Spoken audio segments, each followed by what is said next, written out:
Hello friend, চলে এসেছি নতুন একটা ভিডিও নিয়ে। তো ভিঙ্কি আতলুরি সিনেমার মানে ডাইরেকশনে সুরিয়া 46 সিনেমা কিন্তু আছে, যেটা মে মাস থেকে শুটিং হবে এরকমটাই কিন্তু অ্যানাউন্সমেন্ট হয়ে গেছে এবং এর নায়িকার নাম এসে গেছে, যেটা হচ্ছে ভাগ্যশ্রী বোরসে।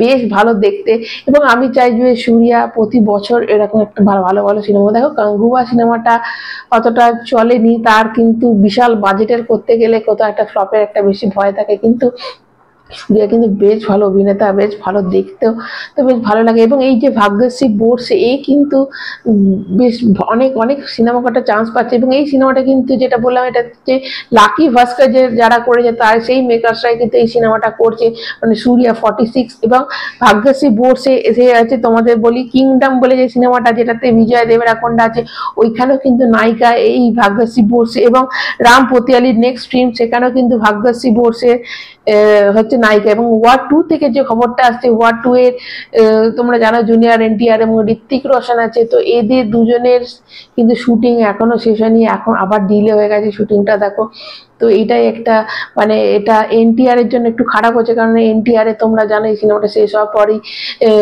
এনটিআর 31 করার কথা ছিল, কিন্তু কোথাও যেন ওই সিনেমাটাও ডিলে হয়ে যাচ্ছে। তো প্রশান্ত নীল কিন্তু তারপরে তাহলে ওইদিকে বা সালার সিনেমাটাও সবই একসাথে একটা রিলেটেড। তো তো এইটা যদি দেরি হয়ে যেত, এনটিআর 31 করার পর কিন্তু সালার 2 এ হাত দেবে। তো এইদিকে শোনা যাচ্ছে সিনেমা শুটিংটা আবার একটু বন্ধ হয়ে গেছে। তো দেখো ঋত্বিকের সামনে তো এখন সিনেমা নেই, কিন্তু এনটিআর এর কিন্তু একটা সিনেমা রয়েছে, কিন্তু সেখান থেকে সে বেরোতে পারছে না। তো এটা একটা ভীষণ বাজে দিক হয়ে গেছে। এবং শাহি পল্লবী একটা অনুষ্ঠানে ওকে একটা মানে শাড়ি গিফট করা হয়েছে, সেটা দাদির তরফ থেকে একটা শাড়ি গিফট করা হয়েছে। এবং শাহি পল্লবী বলেছে যে যেদিন ও ন্যাশনাল অ্যাওয়ার্ড পাবে সেদিন নাকি ওই শাড়িটা পরবে। দেখো, এই কথাগুলো হয়তো সিনেমা রিলেটেড নয়, এগুলো বলা উচিত না, কিন্তু কিছু কিছু ইমোশনাল জিনিস থাকে যেগুলো বলতে বেশ ভালো লাগে। এবং শাহি পল্লবী এমন একজন নায়িকা যে বেশ ভালো ভালো সিনেমা করছে, এবং সামনে কিন্তু রামায়ণ সিনেমাটা আসছে, এখানে সীতার রোল করছে, তো অবশ্যই সেখানে একটা কিছু করবে, এটা আশা করি।